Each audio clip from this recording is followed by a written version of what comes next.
Hello, welcome everyone. Today we'll discuss a topic of endodontics, that is the working length determination. So it is a very important topic and it is very important step in root canal procedure. So we all know that after access opening we have to achieve the working length to start the cleaning and shaping of the canal. So what is working length? Working length is defined as the distance from the corneal reference point to the point at which the canal preparation and the obturation should terminate. So it is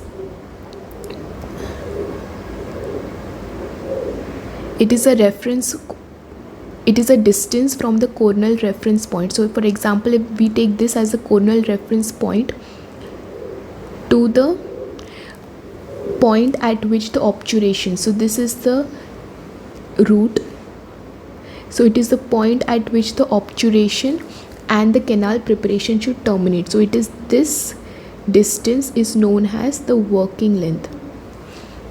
It is usually at the apical terminus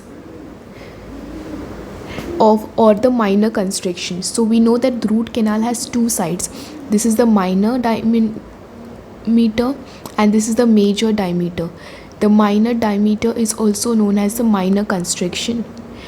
So the working length is the distance from the corneal reference point to the point at which the canal preparation should terminate. It is usually at the apical terminus or the minor constrictor. So there are various methods to determine the working length. First method is the most widely used, that is the electronic apex locator. Not widely used means the most recommended, because apex locators gives 98% accuracy. It is also the best method for locating the working length, but it is expensive. That's why the other most widely used method is radiographic methods. In radiograph we have Ingalls method, Best method, Grossman methods, Wien's method, Bregman's method. So just remember the names of the method. Out of that, Ingalls method is the most important and most frequently asked question.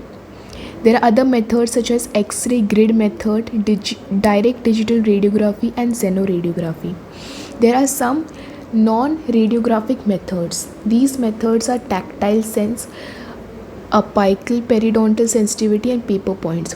These are not recommended. Only using non-radiographic method you cannot determine the working length. It can be used as an aid to confirm or to along with the radiographic method, but the use of non-radiographic method is not recommended. Only the use of non-radiographic. The Ingalls radiographic method of working length determination. It is the most widely used method and it is the most important method, and this question is important in exam point of view. First, what we will do, we'll take a radiograph. We'll take a radiograph of the tooth to be worked on. So after taking the radiograph, you will measure the working length, estimate working length from a stable occlusal reference point. We can till the apex. When you measure it with the help of a scale, for example, you will get an estimate working length. For example, we take it as 25 mm. So what length you get after measurement, subtract 1 mm from its length. Why is this 1 mm subtracted? Because of the minor constriction is always present short of the anatomic apex. As we have seen above, the minor constriction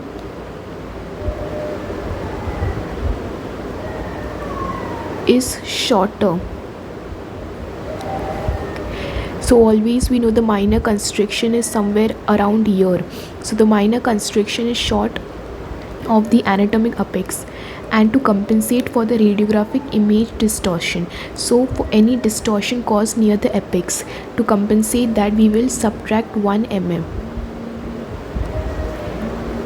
After measuring, the measure is then transferred into the diagnostic instrument with a silicone stop. So this is the silicone stop. It is measured. This measurement is transferred in the file, which is placed into the root canal, and the radiograph is then taken. After placing the instrument into the root canal, again you will take the radiograph. On radiograph, measure the difference between the end of the instrument and the radiographic apex. So once you insert the instrument into the canal, check for the apex. You can get two things. The tip of the instrument should end at 0.5 to 1 mm short of the radiographic apex. If that, you have achieved your working length.